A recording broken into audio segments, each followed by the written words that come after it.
Seorang kaya, hartanya banyak, dia naik kereta yang besar, megah dan mewah.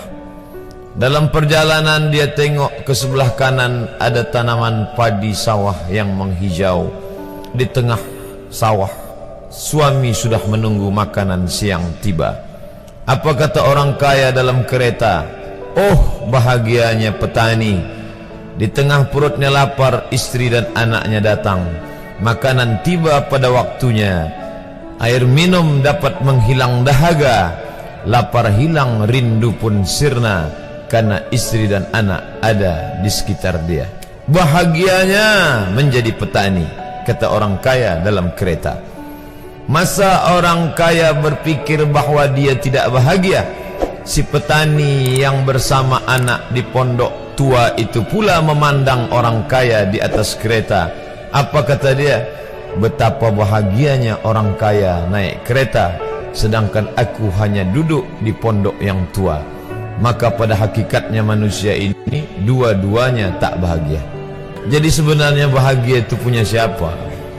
Oleh sebab itu bila kita baca kitab-kitab, maka makna sa'adah, kebahagiaan, orang yang bahagia sa'id, bahagia adalah insyirahus sadr, ketika hati terasa lapang apapun yang datang. Kalaulah pelajar yang mendapatkan BA itu hatinya lapang, tentu dia bahagia.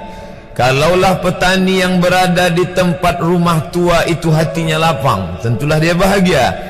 Kalaulah orang kaya dengan kereta yang besar itu hatinya lapang, tentulah dia bahagia.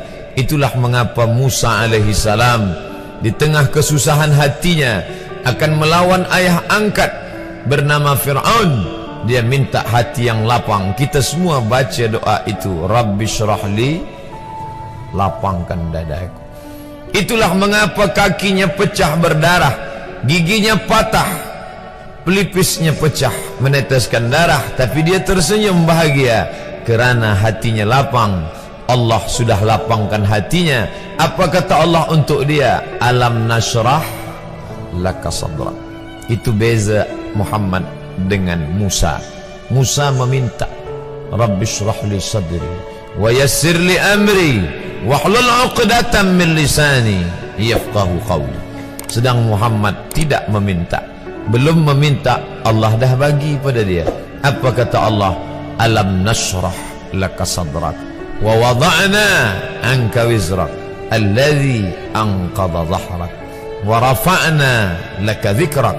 Bila kau dalam keadaan susah, dua kali Allah ulang, fa inna ma'al usri yusra, inna ma'al usri yusra.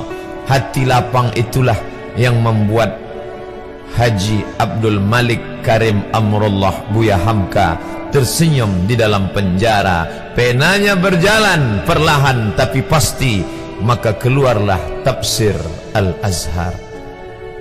Hati yang lapang itu juga membuat Said Qutb tersenyum menghadapi tiang gantungan, walaupun dipenjara oleh Gamal Abdul Nasir, tapi sebelum kematiannya sempat pula menulis tafsir Fi Zilalil Quran, di bawah naungan bayang-bayang Al-Quran. Apa kata Said Qutb dalam muqaddimahnya? Al-hayatu fi zilalil Quran ni'mah. Hidup di bawah naungan bayang-bayang Al-Quran itu nikmat. La ya'rifuha illa man dzaqaha. Tidak ada yang boleh mengetahuinya kecuali orang yang pernah merasakannya.